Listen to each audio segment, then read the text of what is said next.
Yeah, I think we're live. Hello and welcome. It said it was live. It said it was live? Yeah. Flashed on, said it was live.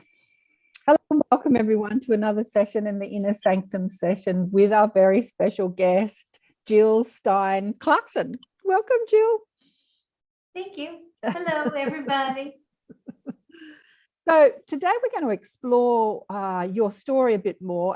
Jill's been on the show we were talking about it probably about 8 months ago on ATP Media, exploring your story. And this is an opportunity for people to meet Jill live and quiz her and ask her questions. And, you know, I've talked about you to a couple of people that I've had on the show. I said, you know, Jill's a prenatal medium speaking to incoming souls. And a few people have gone, I've never thought about that, you know, because we always think about when speaking to our people in spirit, we're speaking to people that have left this earth plane and then we're contacting them, not before they come in. And as I've had that conversation with people, they've really kind of thought about it and gone, oh, I've never thought about it like that before.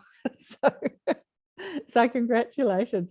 Let me just share with people what you're on about. I've written down here, ever wondered what an incoming soul wants to experience as they come into the earth's plane as a baby? How they want their room, what they want to do in this physical life experience this time round? Well, you can chat to them before they hit planet Earth. And what about dragons? How does dragon energy affect this world when we evoke it? Today, we're going to explore that with Jill Stein Clarkson, a prenatal medium who connects with souls preparing to come to Earth. She connects them with their parents or grandparents and others that will help them with the transition into the Earth's physical plane. Jill helps families understand the desire of the entering soul, things like goals and personality attributes and things that will help them form a strong bond with their physical connections.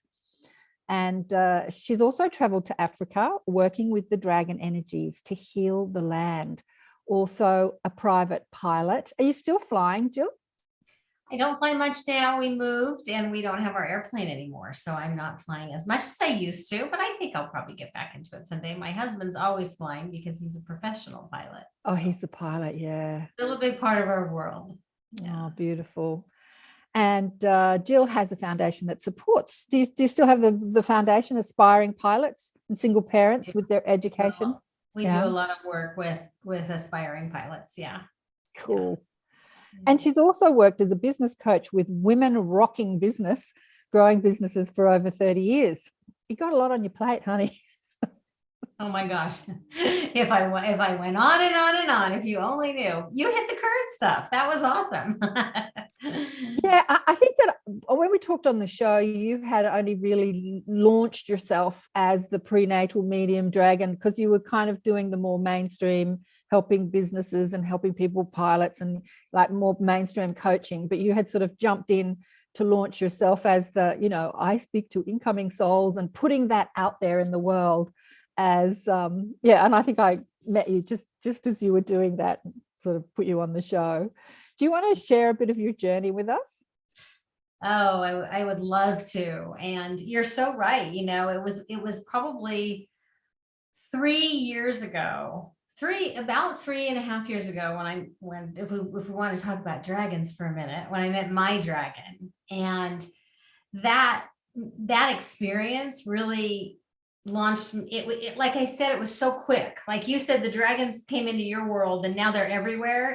It was a lot like that for me. It was so quick. My figuring out that I'm a dragon master and learning about the dragons and then helping other people work with the dragon energies and meeting their dragons and learning how the dragons can help them. So there's my dragon journey and then there's my prenatal mediumship journey. And honestly, that started a while ago because I was a hospice volunteer and I was going to be a death midwife. And that's when my training started with the mediumship. And as I was training to be a death midwife and learning all about my abilities as a medium, my teacher said the words prenatal medium. And my whole body just started tingling and I just lit up. And I actually had a vision of doing this kind of work in another life, in a past life in Africa. And I saw my teacher and I saw us working side by side. And not long after that, I was in a workshop learning how to be a business coach, like you said, and she took us through a visualization and we were visualizing our future selves. And I went into the visualization thinking, okay, I'm going to see myself coaching people in business, which I do still do. But that is not what the universe had in mind for me. I had a visualization that day of me in front of a room full of pregnant women, teaching them how to communicate with the souls of their babies. And not long after that, there was an invitation to go to Africa. And I went to Africa and I just knew that my teacher from that other life was also there living her own life and a new life. And I was so excited. I thought maybe there'd be a soul to soul connection when I saw her. And the whole week went by, no recognition in anybody. The very last week, very last day, we visited a hospital. And when I stepped off the bus and walked down the hallway, here walks up Sister Angela. And there was that recognition and that connection. And it was just so amazing. And I got to visit the maternity ward there. She just kind of pushed me on in to visit. And it's a story all on its own, that trip to that hospital. But that's just kind of my history of how I started to do what I'm doing now and why I'm so passionate about it. So I love connecting families with the souls of their incoming children, but I also really love doing healing work with women that have had miscarriages, stillbirths, and abortions. So I also do a lot of healing work. Wow. Yeah. Abortions. Yeah. Have you written a book about this? Have I read a book or written a book? Written a book about I it. have not written a book about this. I'm in the midst of writing a book about the trip with the dragons. Yeah. Because I think that, souls, incoming souls probably have a lot to say, not just about how they want their room and, just like the stuff that I mentioned, not just about the personal journey, but about why they're incarnating and what they want to do and how because I think that when you're talking to a soul, like if you're talking to the soul of a dead person as well, one that's dead before they're alive and one that's, anyway, it gets a bit confusing. It can get really confusing. You're really speaking to their higher self, or their broader perspective, and they've got this access to all time and space, and they know why they're coming to Earth and what they want to achieve, and why they're coming to Earth at this time during this transition, and who they are inside that transition, and how they want to be educated. Yeah, I think they've got a lot to say, right? Rather than just guidance for the parents. Yeah. Anyway. And so much wisdom to share. That's the amazing thing, is if we can learn to communicate with these incoming souls, because here all of a sudden here they are, they can't talk and I can't physically talk, and they're in this tiny body. It's not an easy transition. So for me, it's multifold, but one of the biggest things is just laying out that welcome mat and acknowledging them that they're not just a blank slate. So many people have this idea in their head that when a baby comes, it is a blank slate. And oh my goodness, they are not. And they have memories and they have wisdom to share. And if we can tap into that beautiful, magical wisdom, we can just lift everybody up. Not just making them have their life that's going to be more smooth and easier, but they have so much to bring. And an example of that was I was communicating with a woman that had a miscarriage, and she was, we were talking to the soul that had been that baby, and he was very, very clear. He said, I have no intention of being born on planet Earth. He said, but I needed to give her wisdom and guide her. And it was a lot easier for me just to come into her body and download that wisdom and give her that transmission in utero than to stay with her whole life and be a guide. And I thought that was fantastic. I'm like, wow.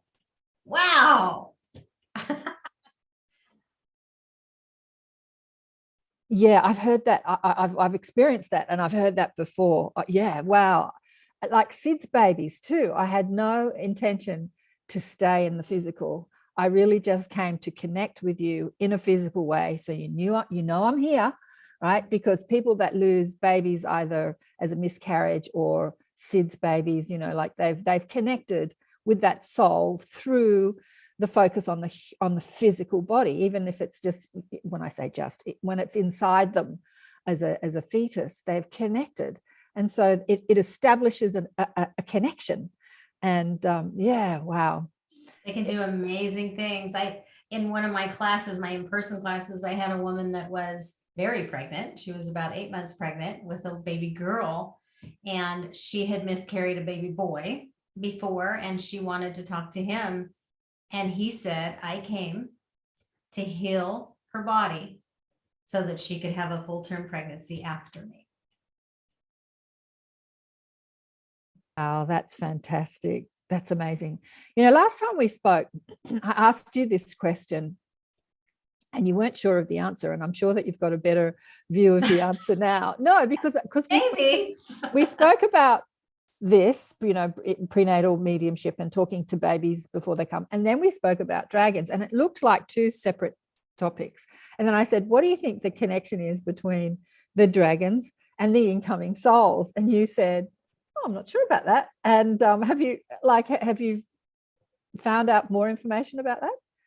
I don't know if I have anything to say about that, but I will tell you that I have been getting a strong feeling that there's going to be a merging of the two things. And I'm not really sure how that is, because I know there's some women that I talk to about the prenatal mediumship, or families or people, and they're very into it and they're very open-minded and receptive. But the second I tell them about, you know, if I try to talk about dragons, it's this level that they're not ready for. It's, wait a minute, what? Dragons are fantasy. Dragons aren't real. Dragons. Right. So it's kind of the dragon piece is a next step. And I'm starting to get a download recently that there is going to be a merging of the two. I don't know what that looks like yet, but I feel like I'm getting closer to it and to understanding it.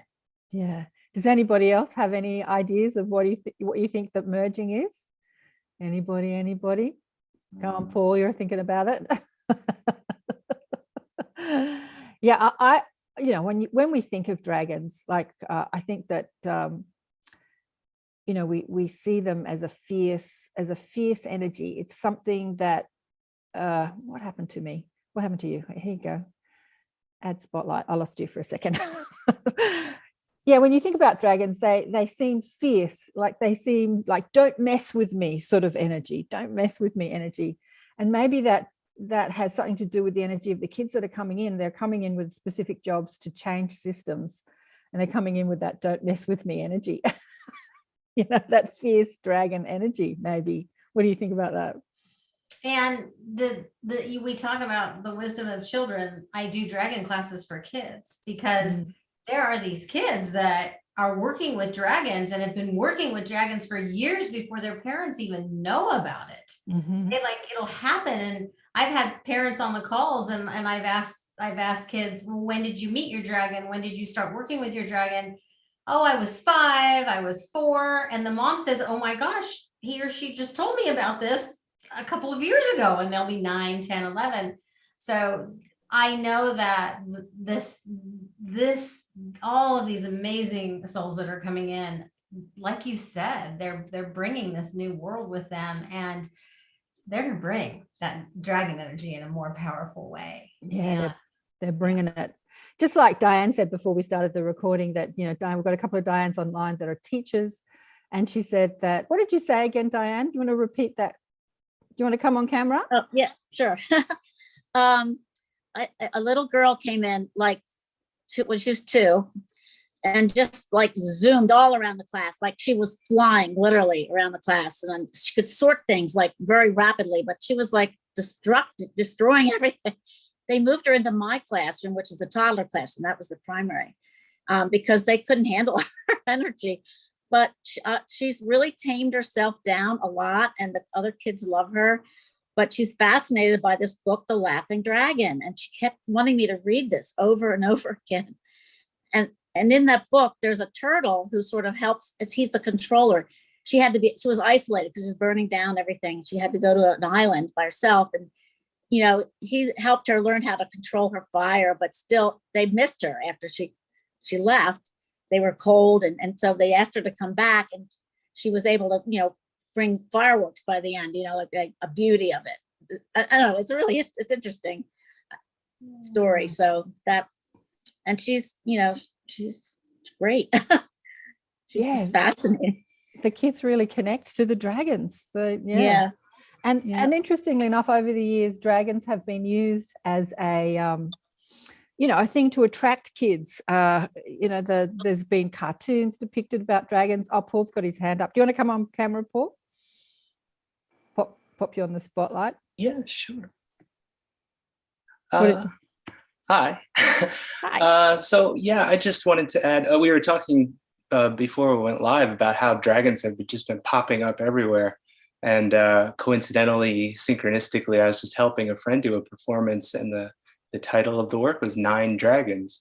But I wanted to ask, when you mention dragons to some people, for some people, they have a kind of negative connotation, and there are sort of negative representations of dragons in like folklore, and I guess even in the Bible, and also, you know, some people talk about, I don't know if this is related, but like Draco reptilians, right. And I just wonder what you think about the sort of negative portrayal of them. Is that something that is sort of meant to take us away from that elemental, you know, healing aspect of dragon energy, which I've definitely felt? I just wondered if you had any thoughts about that. That's interesting, Paul, because as you were talking, I was kind of trying to get a sense for why, because that's a great question. Why have they been portrayed like that?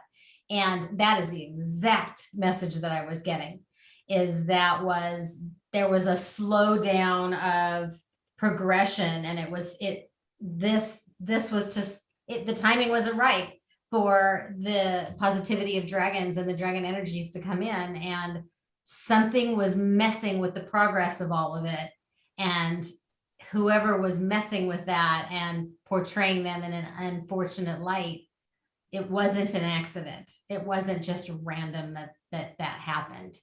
And so recently, really, if you think about it, so recently, we're getting to see dragons in a more positive. Like, look at how crazy popular Barney the Dragon was. Like, that generation went nuts over Barney the Dragon, because that's the generations that's ready. They're like, oh yeah, there's Barney. He's just like my dragon that's sitting right over here.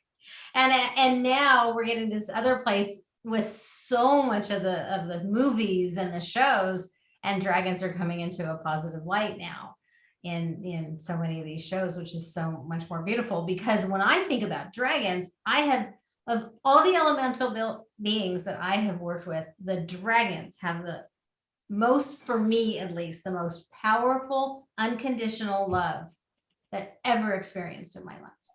Mm-hmm. It's they're so gentle and so amazing and so loving and so all about joyful, happiness and love. And so we're going to shift that. We're going to shift that perception of dragons with the people on the planet. Yeah, I think we spoke about last night that the dragons are a part of the angelic kingdom.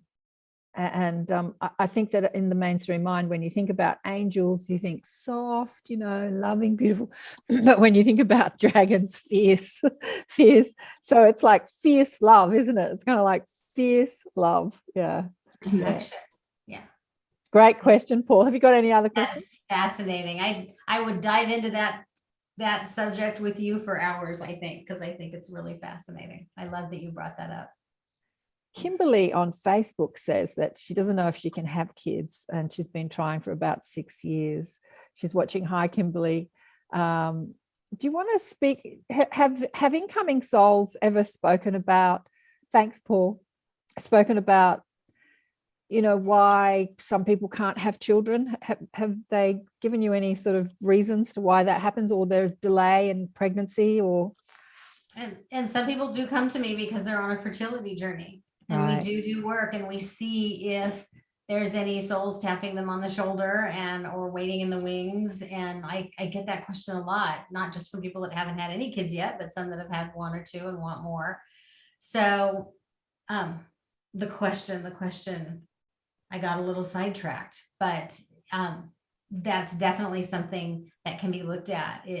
And is the question like, why do some people just aren't able to have kids when they want to? Do you feel like that's a question we could talk about? Or Yeah, we could talk about that. I think that I was more saying, oh, sorry, I'm multitasking here. What did she say here? What did the soul say about, when you're speaking to, so for instance, I think I shared this last time we spoke. I had a client years ago who got pregnant, and then she had a miscarriage, and then she came to me and she was all, worried and everything. And the soul said to me, well, you were so beating up on yourself when you were pregnant. She was really judging herself. Can I be a good mother? I don't know if I can do this, like really worried about her ability to mother. And so the soul said, look, I'll come back later. Look, we'll just abort this one, like she had a miscarriage. And then she got pregnant again. And and the soul said, I'm back. So that was my experience. Has that happened to you? Like, have they said anything about why people can't get pregnant? Or absolutely. And every situation is different. So it's not really this is the general information about when somebody isn't getting pregnant when they want to get pregnant. So many different reasons. But a lot of times it's timing, and it can be timing for the soul. If you have a pre-con, not always is there a pre-contract with who's going to be your children, but sometimes there is. And if the timing just isn't right yet, and that soul needs more time, or I hate using the word time because I know it doesn't really exist, but if the soul's just the timing here on the planet, it's not right, you just kind of have to be a little bit patient. Sometimes it's really not the timing for the mom and the family, and you might not see it when you're in the moment. But then if you get patient and you wait, you'll figure, when you do end up pregnant and having a family, you'll realize how much better the timing ended up being for everybody. And there is sometimes stuff to deal with. Like, I have worked with women that really want to be pregnant, but they're dealing with so much of their own stuff that they need to do so much healing on their own heart and their own soul. And it's just, there's too much going on. There's too much chaos. And there's just some work that needs to be done before there's a welcoming, loving environment. And that can be another reason why there might be a delay. Yeah. And did you want to talk about what you wanted to talk about before too? Can't remember what that was. I think I was just talking about just what I was just talking about. Yeah. Just in general, just all the different reasons why a soul might not stay if it does come and you do have a pregnancy, and why sometimes when you're on a fertility journey, it's not happening exactly when you want it to happen. Yeah, I know so many people that have done the whole fertility journey for years, and they've exhausted it, and then they've let go of wanting it, and then they get pregnant. Yeah, I know, right. And the stress that is created, the stress that these women put on themselves, and the guilt sometimes, and the shame around not being able to be pregnant, and what's wrong with me? Why isn't this happening? What's wrong with me? And nothing. You are a perfect, wonderful human being and a part of God, and there's nothing wrong with you. It's just not time right now. Mm-hmm. And I am a huge fan of healthy detachment. Mm-hmm. I was a manifestation coach for years, and part of effectively manifesting what you want in your life is that healthy detachment to the outcome. Otherwise, we're worrying and we're stressed about what might not happen. And every time you stress and think about what if I don't ever get pregnant? What if I'm not pregnant a whole year from now? What you're doing is you're creating that future for yourself. Mm-hmm. So worrying about something is just manifesting what you don't want. So it's being calm and having that healthy detachment to the outcome is such a wonderful way to bring you what you're seeking. Darling, it's the only way. Yeah. you said Only way. you said it's a part of it. It's all of it. You know, like Esther Hicks would say, ask, orchestrate, allow.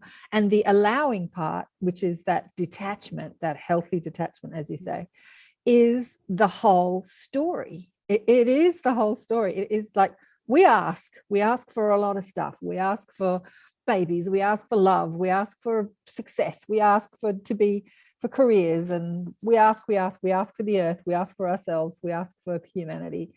And then we stress out about what we're asking for and focus on what we don't want. You know, we focus on everything that is the opposite to what we're asking for. We focus on the problem and not the solution. Yeah, and the solution is being at peace. Yeah, that allowing part is the, I find that's the most important part. And what was the gal's name that asked us the question on Facebook? Do you remember? I don't need it. I don't really need it. I'm just. Oh, Kimberly. And you said, I know it's been a really long time, but I have to tell you, there's so many beautiful, wonderful women that I know that it did take them that long. And when the timing was right, they had an amazing child. One of my friends I can think of off the top of my head. And I feel that this is going to happen for you. I really do. There you go. Lovely. Has anyone else got any questions?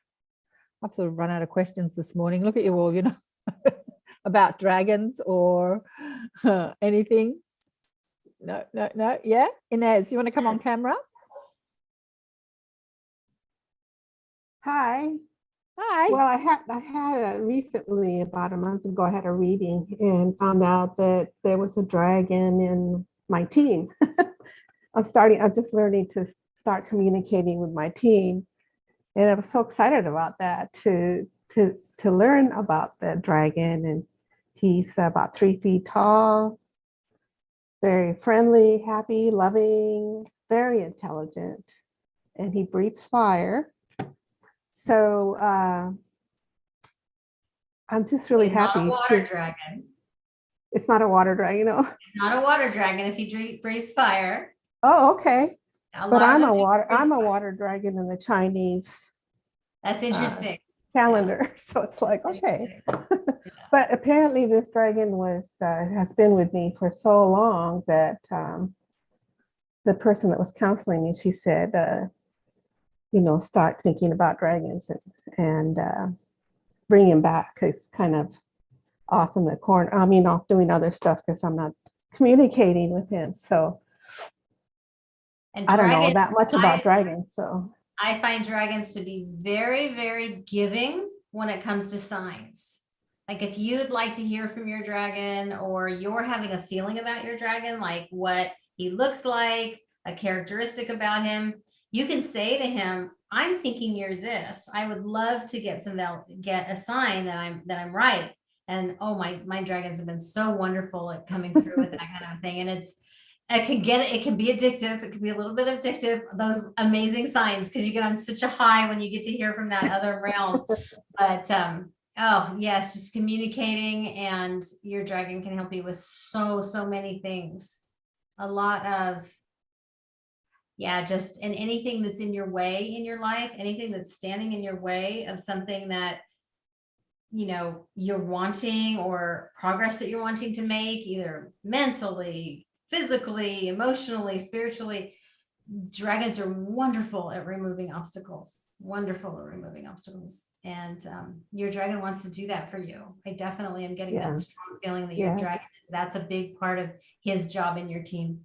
Yeah, I feel like I'm at a new level, so I'm really interested to see how I can team up with the dragon and create more of what I'm here to create. Nice. That's a good question too.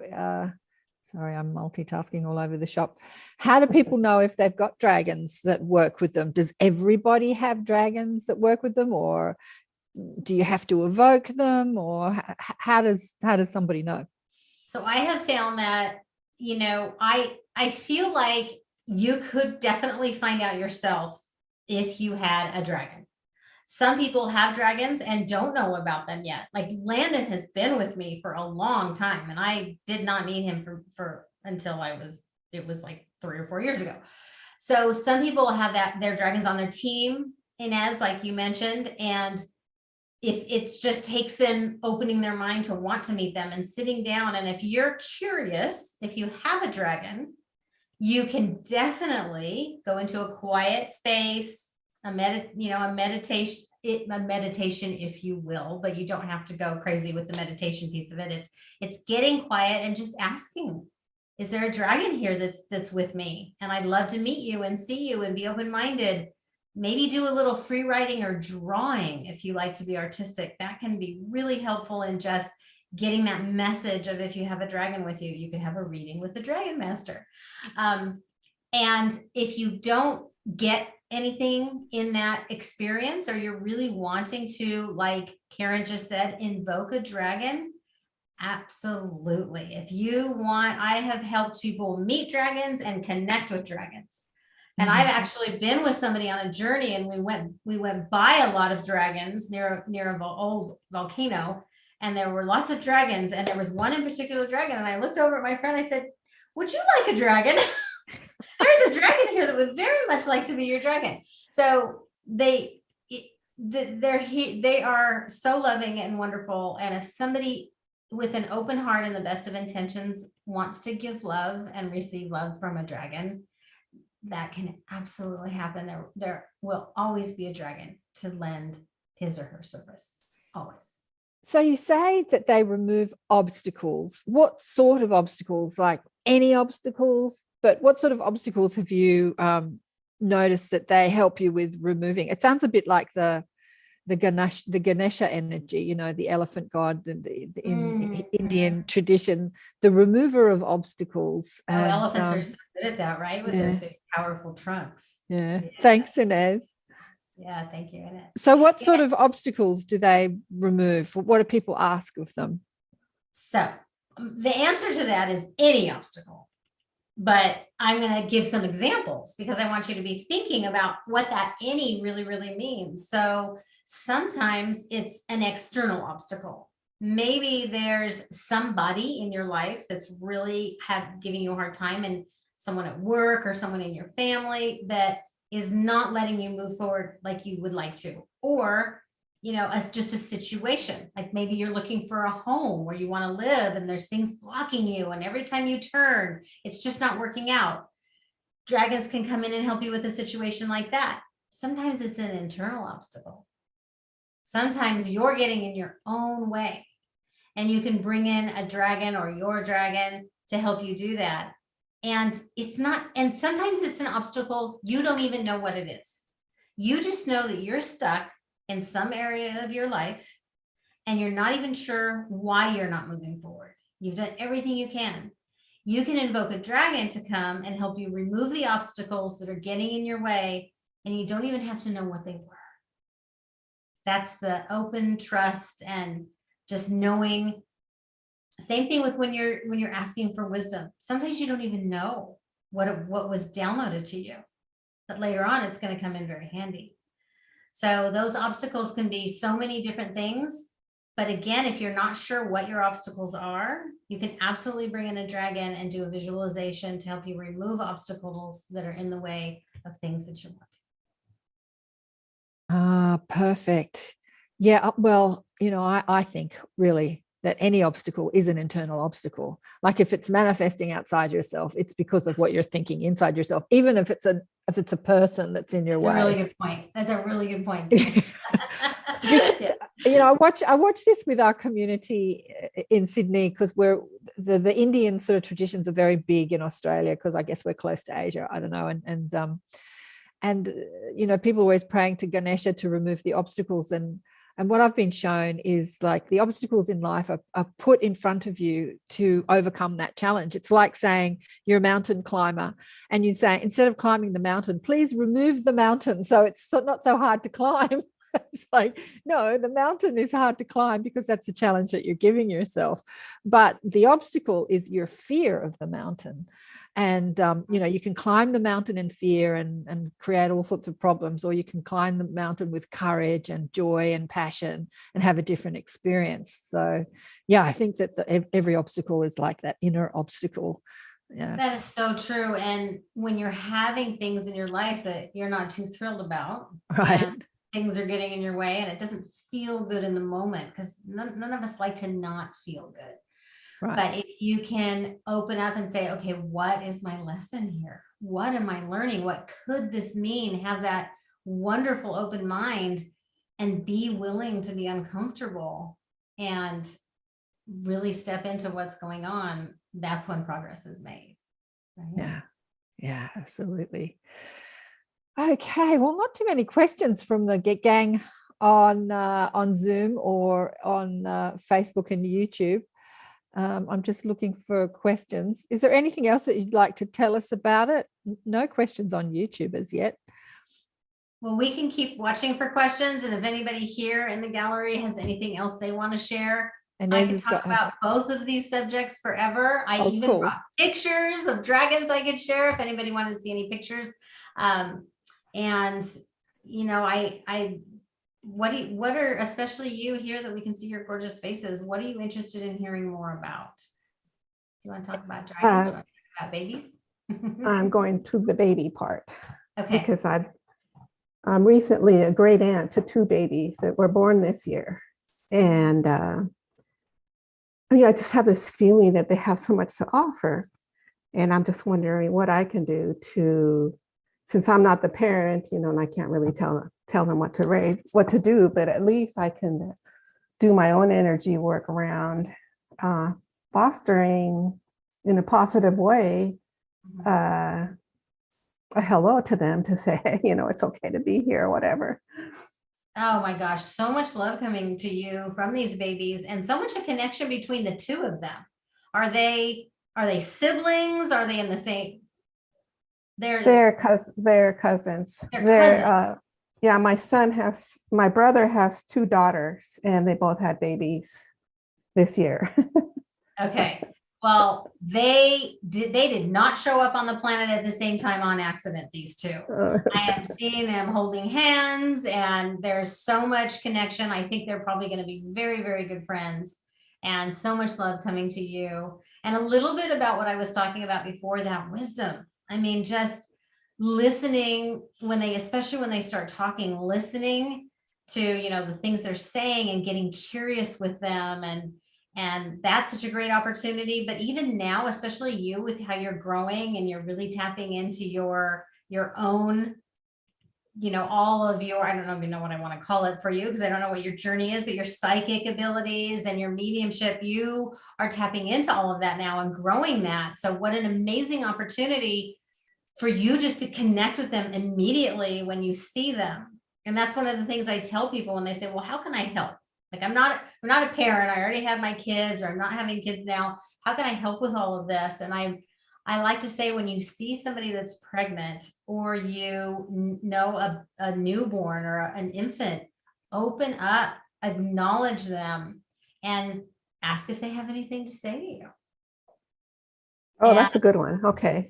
Yeah, ask if there's anything they want to share with you, and spend time. And you don't always have to do it when you're with them. Yeah, you can do it, and as they get older, it would be really effective to probably do this kind of thing after their bedtime.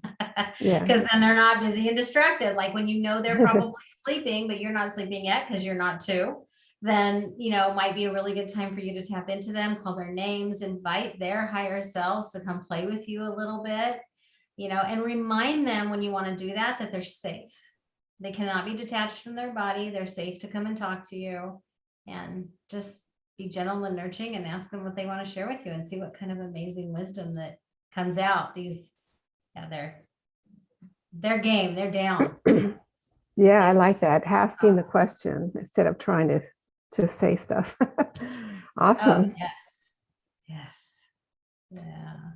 I've got a question, because this has happened in my family. Have you ever spoken to an incoming soul that has been the reincarnation of, say, the dead mother, father, grandfather, aunt, you know, like has the incoming soul ever given you that information? Like They have. right. They have. Yeah. Quite a bit, you know, a little bit around like I had a miscarriage. Is this the same baby that's back? I do that kind of get that question a lot. And I wouldn't say the answer is most of the time yes. Right. Very rarely actually is it yes. But you know, sometimes if somebody had a miscarriage, you know, they're going to come back around to that family, that soul circle. I've, you know, had someone that had a miscarriage and that soul came back and was her grandson. I've had a lot of that actually. They've come back as grandkids, come back into the family in some way, shape, or form. It's not uncommon, and it's pretty neat. It's yeah, I'm here. Time wasn't right then, but love you all, and I'm back.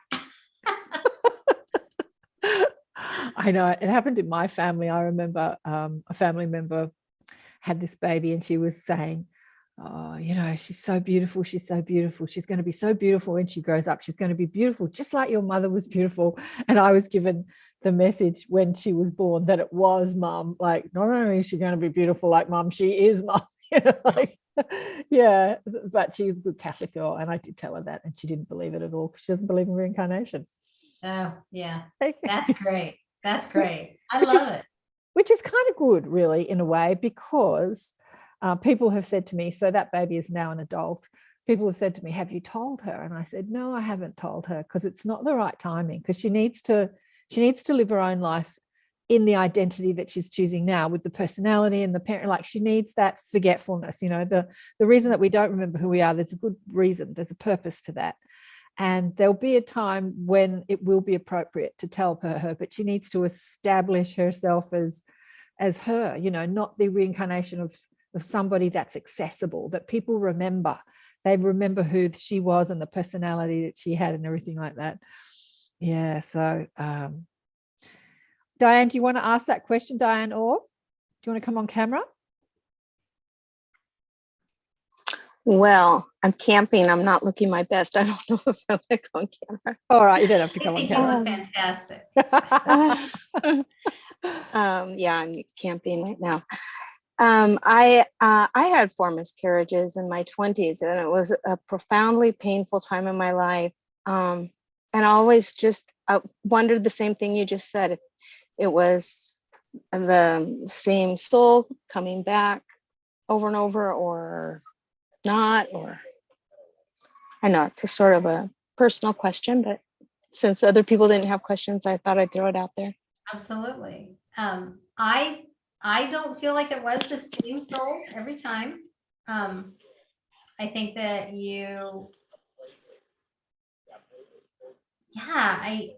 this was a physical thing for you. There's something, there was, I'm feeling like it was physical, and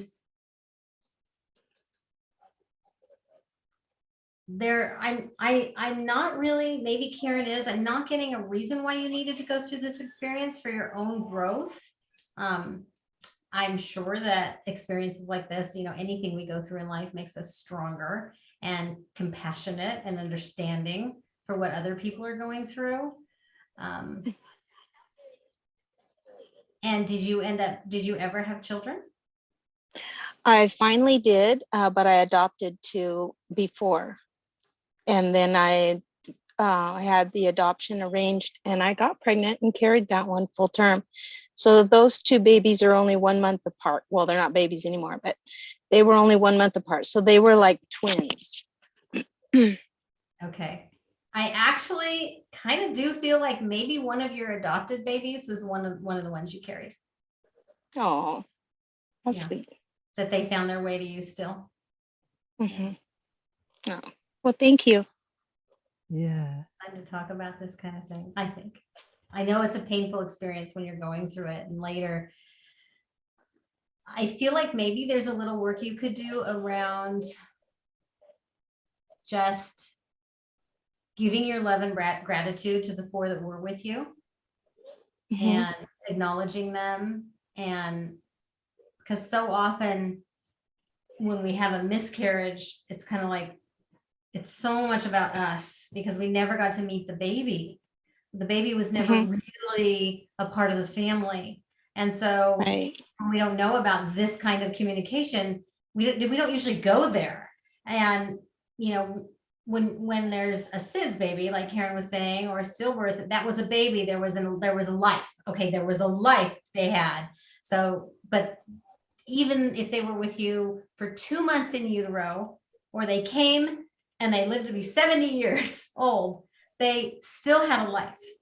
And they came and they did what they were meant to come and do. And they learned in their experience, and they imparted wisdom while they were here in some way, shape, or form.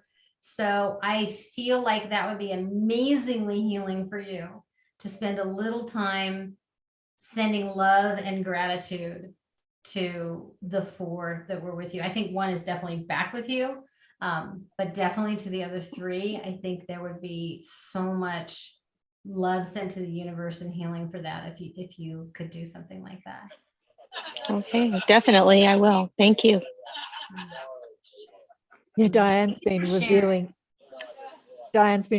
more and more of her family secrets in the inner sanctum over the last few weeks. I wouldn't call them secrets, but more of her family story. And it's amazing. She was telling us about her brother. Do you want to share that story with Jill about your brother? Yeah, my brother. Can you hear me okay? I'm on my little... Yeah, we can hear you. Yeah.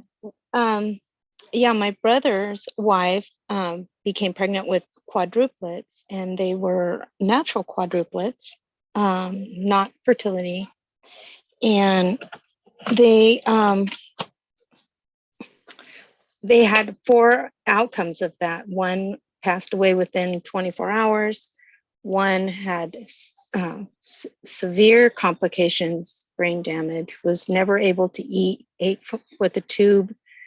1 was blind and other mental handicaps, and 1 of them was okay. So the 4 quadruplets had very different lives, and they're 34, 35 years old now, and 1 of them just passed away, the one that was bedridden for all those years, and they took care of her in their home for all those years, and now she has gone ahead and transitioned. But that was the story I was sharing. Yeah, incredible, isn't it? Like, wow. Yeah, we were talking What about a journey for all involved in that. What huge. What a journey, and so much learning. I don't want to use the word heartbreak, but it's heartbreaking when we lose loved ones, and then, you know, things aren't easy, and things aren't easy for them. That makes it so hard. And if you want me to, if you want me to tell you some information that I am getting, I'm not getting anything super specific about the situation. All I'm really getting is there was a lot of karmic energy being involved there. Like in the whole situation, there was a ton of karmic energy that was healed and dealt with in that entire situation. And so even though it seems in the moment and in this life, holy crap, this is like crazy, we're going through all this stuff, the amount of good that was done by it spiritually was worth it. Yeah, absolutely spot on. And the other Diane, do you want to say what you've written here, Diane? Yes. Thanks, I really haven't Diane. thought about Oh, am I okay? Yeah. Go ahead. You just got me thinking.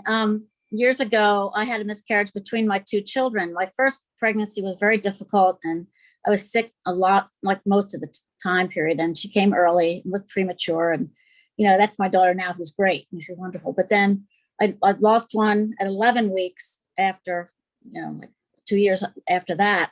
And they never told me whether it was a boy or girl.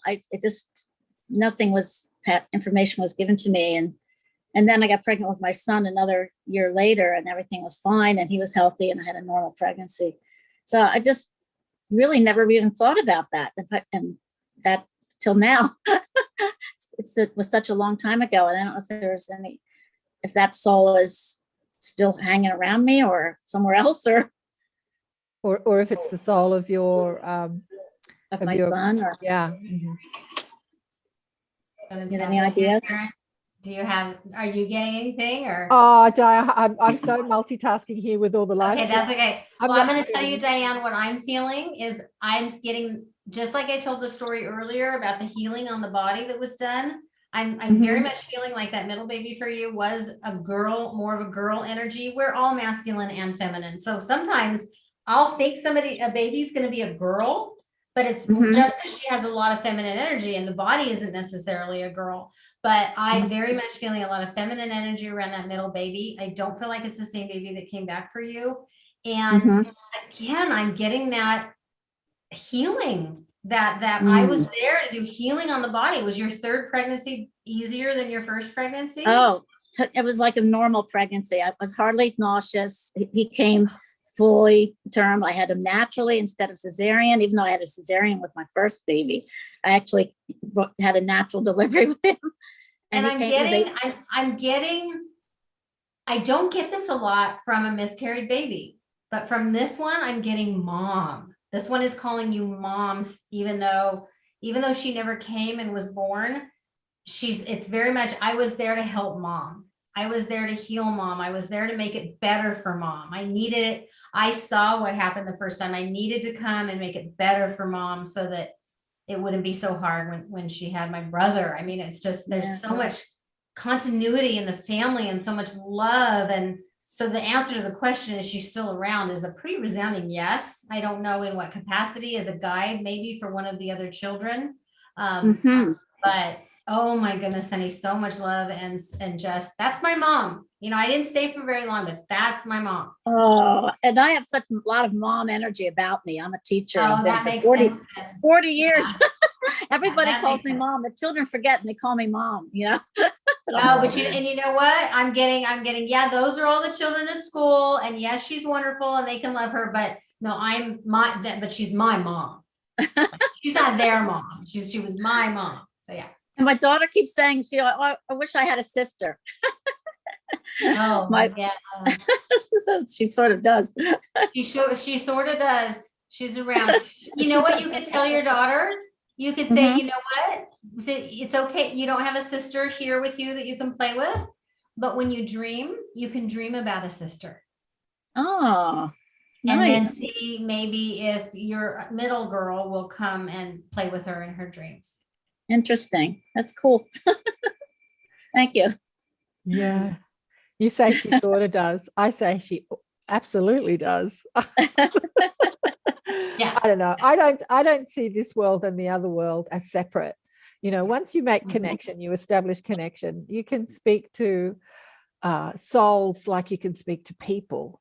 And you can have a relationship with souls like non-incarnate souls, call them guides or dead relatives or incoming souls or whatever you want to call them, but souls that are not incarnate, like you can people. So yeah, we kind of have to stop blurring, stop separating that sort of this world and that world. It's all one world. It's just a different frequency. It's all one world. And just like you say, Jill, at night, we're in that world every night when we're sleeping, we're in that world and we're experiencing these souls, you know, like we're one of those souls, but this aspect, this focus is focused in the physical world. And then at night we take our focus back to that other place that we call, whatever we call that, heaven, the afterlife, dimensions, like whatever we want to call it. Yeah. So yeah. Absolutely. Nice. Very nice. That blows me away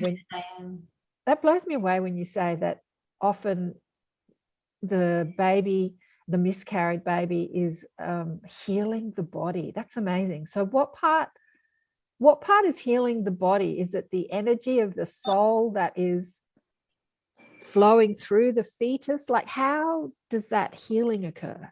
Thanks, Diane. That's a very good question. So it's interesting. I'm incredibly nauseated for some reason. So I think that, yes, it's energy. Of course, everything is energy. We're all energy, but there's something about that physical connection that makes it easier for that soul to do a healing. I mean, and I don't know why, like, it doesn't even really make that much sense to me, because I'm a hands-on healer and I'm like, no, I have my energy. We can do healing. We don't need to be connected with our veins and our same fluids running through our body.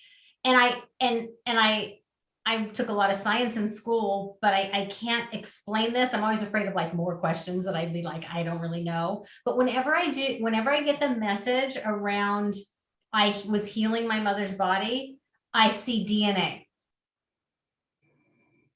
I definitely get a very strong DNA message around that. So, anything can be altered. Yes, science tells us we're born with our genes and our DNA, and it is what it is, but that's not really true. Anything can be changed, anything can be altered. And so there is there's a lot of energy involved, a lot of spiritual energy in that healing from that soul's higher self. But to be able to work with the fetus that is also in the body and that connection to deliver that healing, it's like the fetus, it's like the embryo is opening a portal that makes it more powerful to receive the healing. Okay, that's the answer right there. That's the answer I feel like we're getting. And you know what I'm getting as you're talking about the DNA, because we're shifting, because at this time on Earth, we're moving into a new experience, the DNA is physically changing. And so maybe they're upgrading the mother's body to hold a baby's body that has a different DNA structure, DNA helix structure, as that dormant DNA is coming more online and becoming more physical.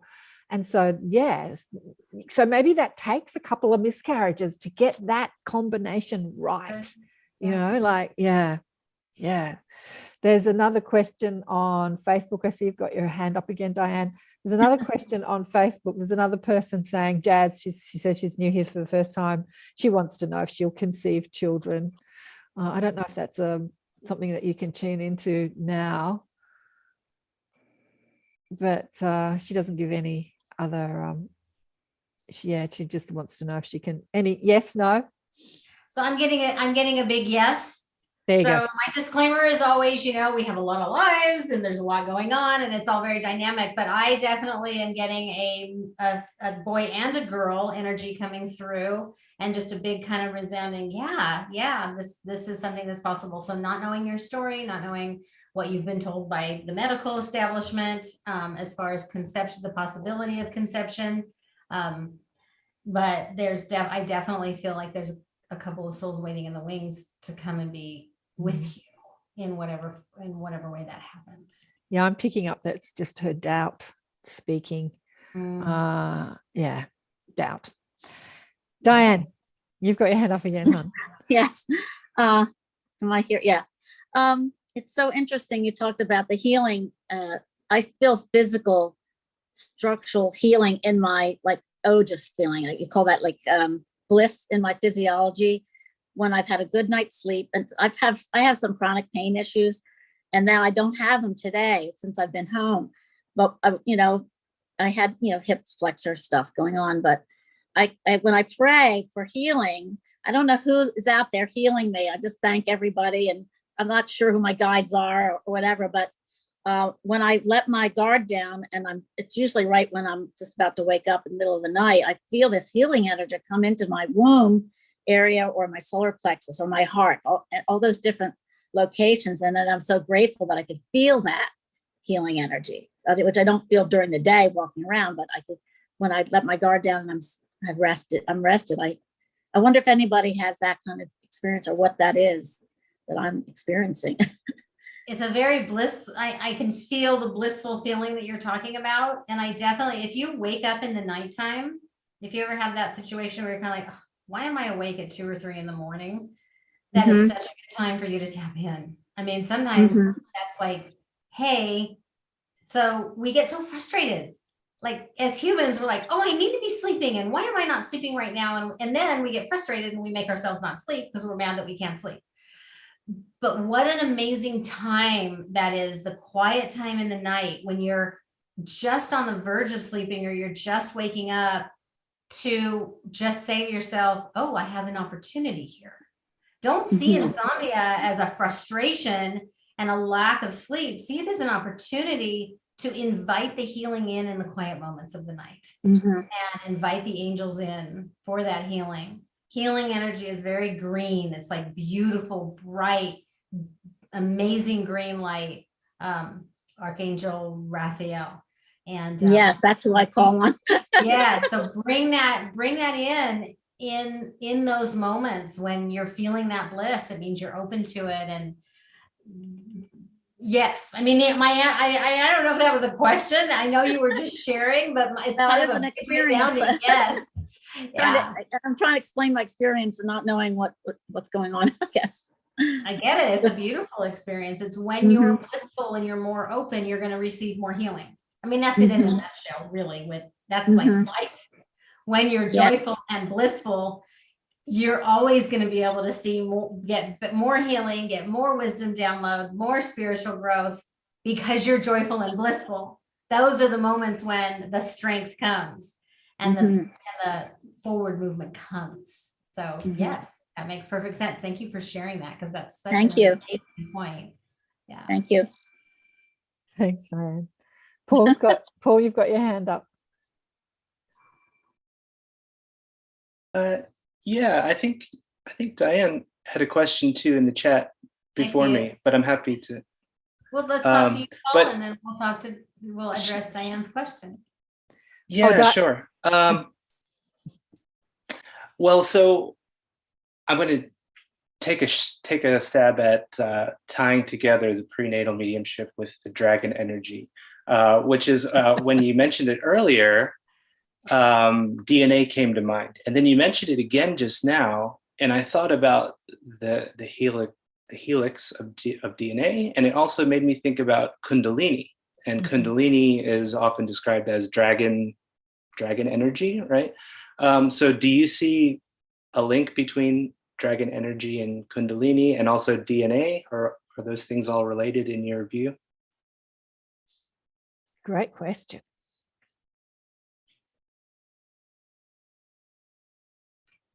I think because you're saying it, yes.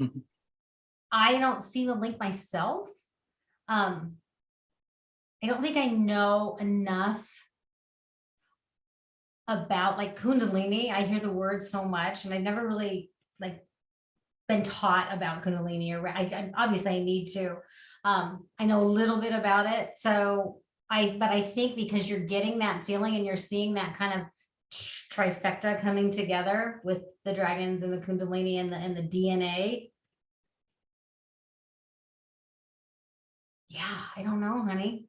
I'm thinking about it, and I'm asking the dragons, like, what is this piece? What is your part in this, in the shift of the DNA? And they're not really letting me know. They want to talk to me about it. They want to talk to you about it. I'm getting a very, this isn't your area. This is his area. Let him keep talking. That's the message I'm getting. So I want you to tell me more about what you're getting. Well, so I was just wondering, to tie it into the prenatal mediumship a bit more, I was just wondering if in the same way that we are, I think it was mentioned in a previous interview where, the soul chooses which body they want to come into, based on the DNA, based on the parents, and based on probably lots of other factors too, like our chart, our star chart, and everything else. That if there's also some link to a certain kind of dragon energy that is chosen when the soul comes in, and if we're sort of, I feel like we can choose if we want to, but maybe there's more of an inclination towards a certain type of dragon energy based on the DNA or based on other factors. That's what I was thinking. So that's making a lot of sense to me. And as you were talking, the message that I got was we can help the soul choose. Like the dragon is very much a part of the plan and a part of, and the type of dragon energy that soul maybe is going to need in that life, or maybe they've been together for eons and eons, you know, but definitely that the dragon energy and the dragons have a part in that coming in, that journey to coming in, and the decision making about when it's going to happen. I'm getting a big hit on the when piece, the timing piece, that the dragons do have a big piece in that, about when the best timing is. They're really good at picking good timing for a life to come in, apparently. So I think you're spot on. Super Yes. interesting. Thank you. Thank you for sharing that. Very cool. Thanks, Paul. Yeah, that is super interesting. Super interesting. Diane says, what's the best way to recognize dragon energy? So Question. my biggest advice there is, if you think of a dragon, chances are there's a dragon there with you. Like if you're just having your day and all of a sudden you're thinking, oh, I just thought of a dragon. There's a very good chance. And you know, just like with a lot of energies, it can be breezes. It can be, you know, there's so many different things that happen when an energy is with us. But if you look and like there's a breeze going through the trees, or the clouds are moving in a certain way, and as you're looking at the beauty of the world, a dragon is what pops into mind. There's probably a dragon with you, and sharing that beauty with you and helping you notice that beauty. It's like the dragon tapping you on the shoulder and saying, look, don't miss this. This is amazing. I know my dragon tells me to change the radio channel a lot. Like, change the channel. What your favorite song is on the other station. So change the channel now. I know you're kind of bored with what this station is playing right now. Go change the channel. Never do I get that message, and when I hit the button is not one of my like top 10 favorite songs on one of the other channels. So that's really the answer to that question. The best way to recognize dragon energy is that you feel that it's dragon energy. That you I would add to that, if you're on this call, whether you're on Zoom or whether you're watching on the lives, there are dragons with you, because there is not millions of people watching this call. There are only a handful of people. And do you think that there is any coincidence that you're on this call and that we're talking about this? Yeah. So these topics are meaningful to you, both the mediumship and the dragon energy. It's like, yeah, that's they who you will are. show you. They will. My mom was thinking about her dragon, and she went off on a hike, and she like went down this neighborhood that she never walks in. She just had this feeling, I need to turn the corner here. And there was a big pickup truck with a big giant dragon sticker on the bumper. I mean, they're so amazing at just that validation that, yeah, we're here and we love you, and we're just, they're always around. It's just feeling that extra vibe. Getting your attention. Okay, I've got a question for you. You said that before you did this, you were a manifestation coach. What made you transition from being a manifestation coach into mediumship for a prenatal medium? Did soul start coming to you, or what was that transition? So I was already doing my spiritual work when I became a manifestation coach. I was doing hands-on healing, and I had been a hospice volunteer, and I was very interested in becoming a death midwife. The manifestation piece of it was a stepping stone really for me. And I got into it because I had a business partner. I met a woman that I really wanted to work with, and that was what she wanted to do. So we developed a year-long manifestation program, and we went through it twice. We took a group through it twice, and it was amazing, and it was beautiful. And I learned so much, and I got so many downloads through that process. And I needed the understanding of all of that to be doing the work that I do now. It ignited my awakening. Is what interesting. Yeah.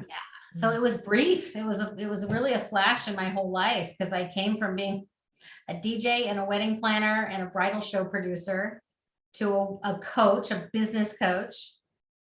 And then I did the manifestation program, and now this is what I'm doing. I mean, it was just a whole journey. Wow, that's really fascinating. Yeah, Geraldine Orozco, I think she was a wedding planner as well. Do you know Geraldine? Geraldine was? No, yeah, I'm part of higher healing. Oh, of That's course how you you are. know me, I think, because I Yeah, was in the of course, through Victim Geraldine. Oh God, Yeah. yeah, me and my Talk. memory. Yeah. But did you meet her in the wedding industry? No, No.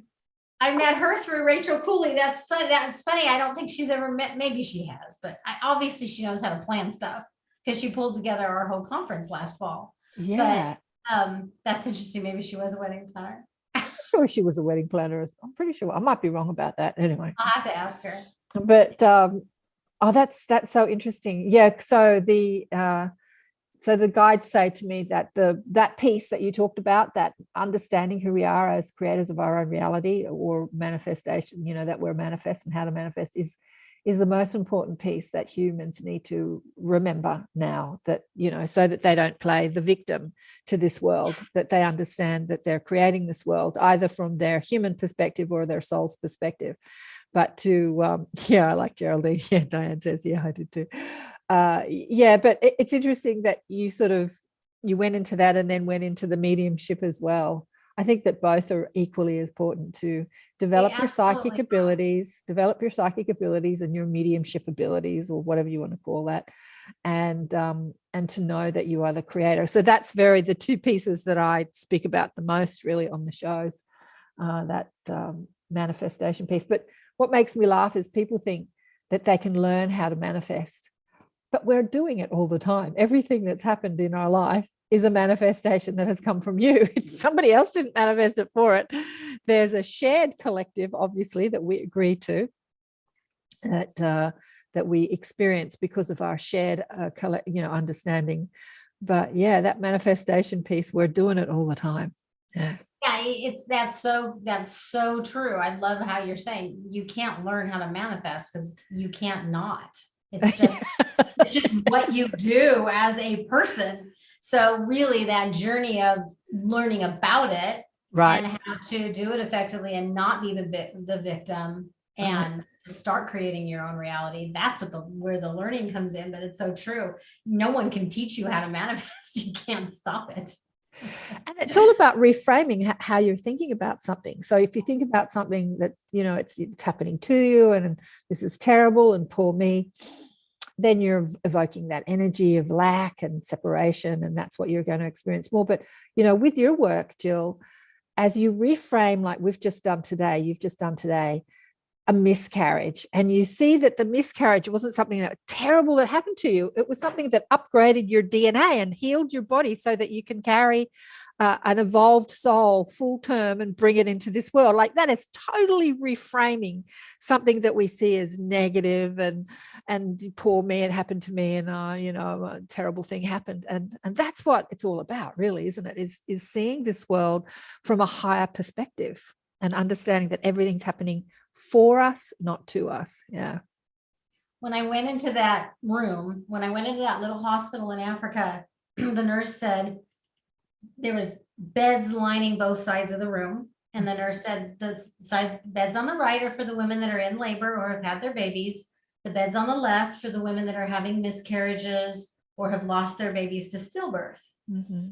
Everybody within my group was so appalled that they were in the same room together. Wow. And as I came around the corner, there was a woman sitting on one of the beds on the other side of the room, and our eyes met. And I just had so much understanding in that moment. And she smiled at me. And it's so different there. I think that the understanding of it's not something that happened to me, and I'm not, I'm so devastated by it. And they just have more of an understanding and more of a faith that things are the way they're supposed to be. And, there's a chance that woman already had way too many, she had 6 kids already. She didn't, right. There's so many factors here that we just immediately go to the grief piece. Mm-hmm. But it doesn't have to be that way. And I'm not discounting it. And I'm not in any way taking away the validity of what it's like to go through that, but we can shift. Yeah. Oh, I'm totally with you. I'm the same with grief around death, around death too. In general, right? Yeah.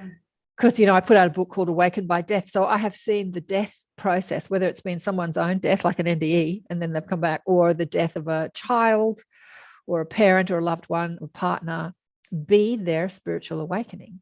And, you know, it makes them look at life totally differently. And it's like a deep dive into your subconscious limiting belief programs. I said I was at lunch yesterday with some girls, and one was in grief because she had a breakup, but she also knew that it was another dark night of the soul, that the breakup was allowing her to see that programming that was still running her life. I'm not good enough. I've been rejected. I've been abandoned. Like, somebody breaks up with you, it doesn't mean that you're rejected or not good enough or abandoned. But if you hold those beliefs in your subconscious and they're still running as your program, then a breakup or a death allows you to see that. And so it's such a healing experience if you don't see it as the drama of happening to you, but happening for you. Yeah. So you said you could talk about dragons all day. Should we look at some pictures? Do you want to see some pictures of dragons? Yeah. Oh, I would love to share some of my dragon pictures. Let me get them up and ready to go.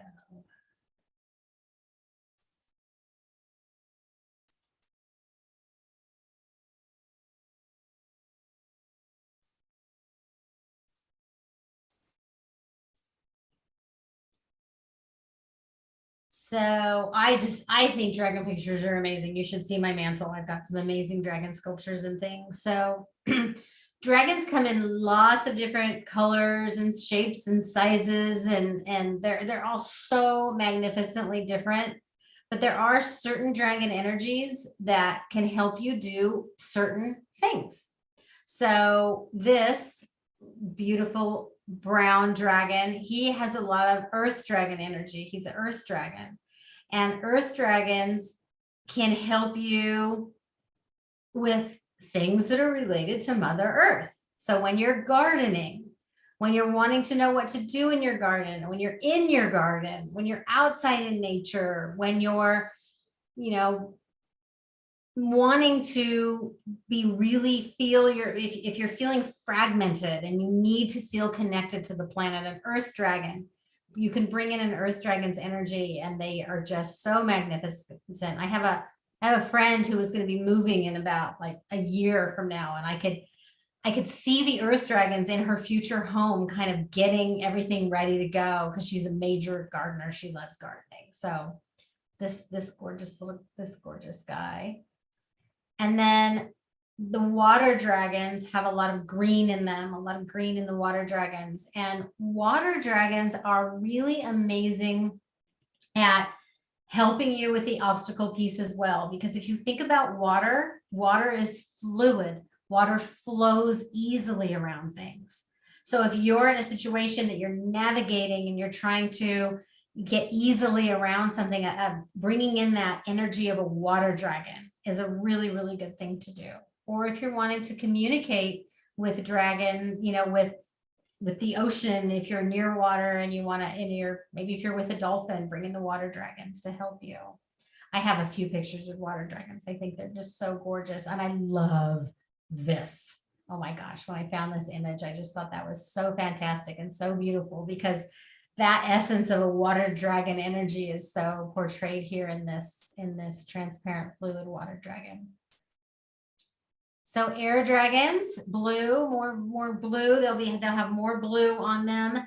Air dragons are, again, air is very cleansing. Your breath, like if you're doing breath work, or you're wanting to cleanse your body, breathing in and calling in the energy of air dragons is very, very powerful. Bringing in that hot, wonderful, beautiful blue energy of air dragons. Air dragons also, if you're doing a clearing, there's a lot of wonderful clearing exercises of taking negative energy out of your body, out of your surroundings. When you get that negative energy up and out, the water dragons, or the air dragons, are great at coming and blowing that negative energy away. So air dragon, picture that beautiful dragon, and this gorgeous one. Fire dragons, a lot of red. This is Landon. This is my dragon behind me. And they can burn up the negative energy when you're this kind of the same situation when you're doing clearings. Very protective, when you're needing protection, you can bring in the loving, wonderful red fire dragons to help you with that. And I think that's the last picture that I pulled up for you. Oh, one more. Okay, I'm just going to show you guys this picture because it's so cool. I don't know anything about ice dragons, but I found this picture online and I thought, how cool and badass is he? And how just he would be such an amazing protector to have around you. And since I saw that image, I've actually had visualizations of the poles of the planet where the ice is and the amazing things that the ice dragons can do there.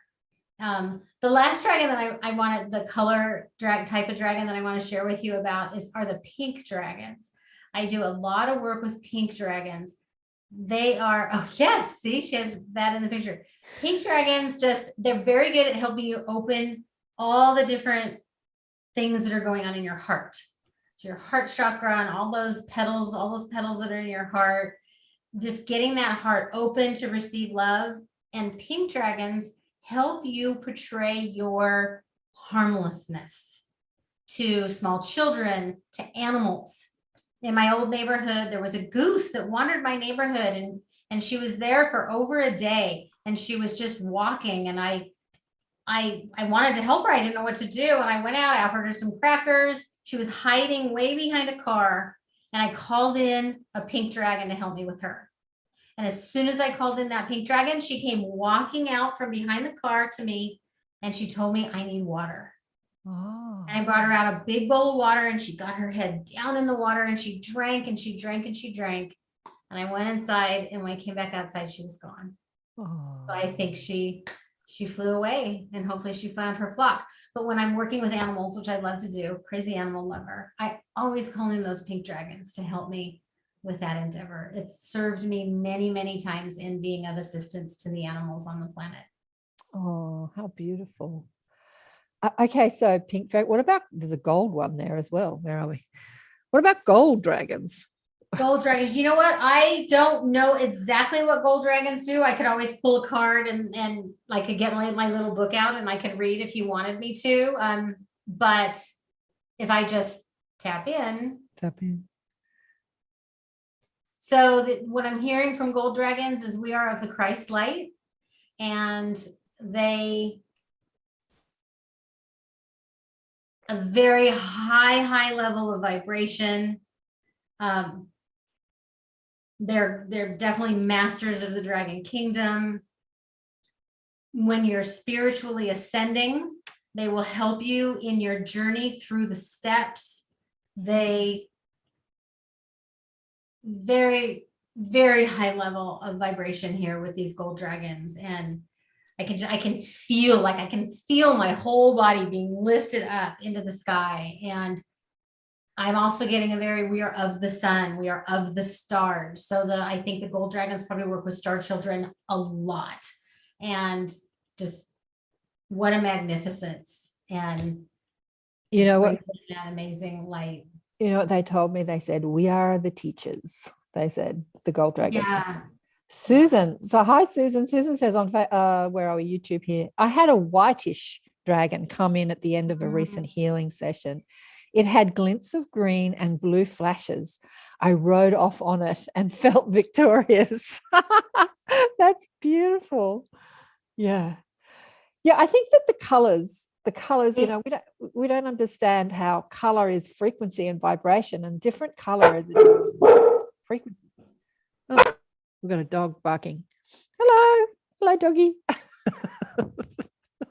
So I guess that they can portray any color that is representing, the color is representing a frequency that, so she's saying it's whitish and it had green and blue flashes and she rode off victorious. What do you think about that? Hopefully my dog won't start barking again. Dad's home. So oh, that was your dog. Yeah. So the white dragons, what I've experienced with white dragons, a lot of times if you do a visualization with a dragon and you go and you meet a dragon will bring you a gift. And that gift is often very symbolic. And white dragons bring diamonds a lot.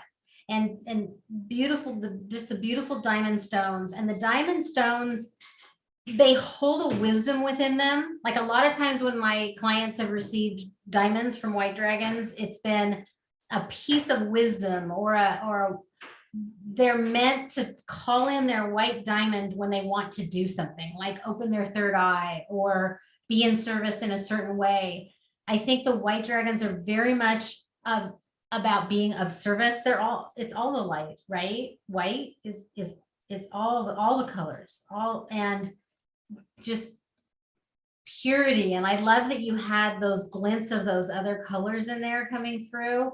I can see that definitely. I mean, it's a coming through those colors, and that represented parts of you that are emerging too. I think when you saw that dragon and you were journeying with her, definitely getting a her vibe, that those different colors that she was expressing to you were pieces that was bringing out in you. Yeah, beautiful.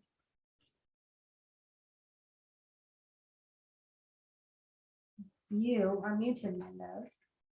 Oh, here I am yakking away and I'm muted. Typical me. I was going to say, unless there's anything else that you want to specifically share with the group today, I think we might bring it to a close for this morning, or my morning, your night. Anything else? Because there's no other questions that I can see on all the platforms. Anything else you want to share with us about your work, Jill? You know, I love helping people learn to communicate on their own, opening up these channels. And that's work that I love to do with my clients. But I do love doing all my readings and just opening up to all the energies, prenatal readings, healing readings, and dragon meditations and readings, and just helping people find this love and this beautiful love and acceptance that is surrounding us at all times. It's always there for us. And like Karen says, when we can get out of it's being done to me mode and just open up, embrace this life, magic happens. Magic happens. And I have a prenatal medium event coming up later this month. So, is that online? You know, it's online, and I also have I don't know how we share things, Karen, but I have a Linktree link. And whenever I have an event coming up, I put it in there. So right now it has that event. And then it'll also have the healing event that I have coming up pretty soon. And then I'm going to be doing some dragon classes for adults and then a dragon class for kids. So all of that's going to be added to this one link. So if you're ever wanting to peek in and see, okay, what classes does Jill have coming up this month? It's a perfect place to go. Pop the link in the Zoom, and I'll pop it in the restream so that everyone can see that link. Beautiful. Sounds fabulous. There it and is. I think there it is. Great. So Linktree, yeah, it's a good way to share all the links. I've got a million links to a million different platforms. I have a Linktree as well, but they took my Linktree down for a while, and I quizzed them. I sent them an email. I said, "Why did you take my Linktree down?" And they said, "Oh, sorry," and they put it back up again. No reason. I don't know, just fell off. But thank you, gorgeous one. It's been beautiful to explore the prenatal. I look forward, and the dragons, prenatal mediumship and the dragons today. I look forward to both books. I think the books, especially about what the incoming souls have to say, because I reckon they've got a lot to say. So you're doing the dragon book at the moment. Yeah. And then there's my part is mostly written. Landon's writing his part. So I channel him, and so hopefully we'll get through that by the end of the year, and then I can work on this other book now, apparently, that I'm writing. Well, it would just be a compilation of what they've been saying in your sessions. That would be pretty easy. Yeah. Mm-hmm. And then you can add to it by just, connecting to them and anything else you'd like to say, because obviously they're talking directly to the parents that have their personal questions, but from their broader perspective, they've got a lot more, they've got a lot more to say, because maybe the parents aren't asking questions like, how do you want to serve humanity? They're probably not asking those questions, but you could. I would. That would be a question. Like, why are you coming in at this time? What is your part in the human story? And, because if you're inserting yourself into the earth experience during this time on earth, there's a good reason for it. I mean, both personally and collectively. Yeah. So So yeah, they'd have lots to say. And thanks everyone for joining. Big love to you all. Big love. Thank you, everybody. And thanks, Jill. You're welcome. Big love. Okay, I've got to figure out how to turn off the live recording. Stop. And geez, how do I turn off the live? If you go down to more, you should be able to stop all your live streams, right? Oh, because you've got that other thing. There we go. Thanks, everybody.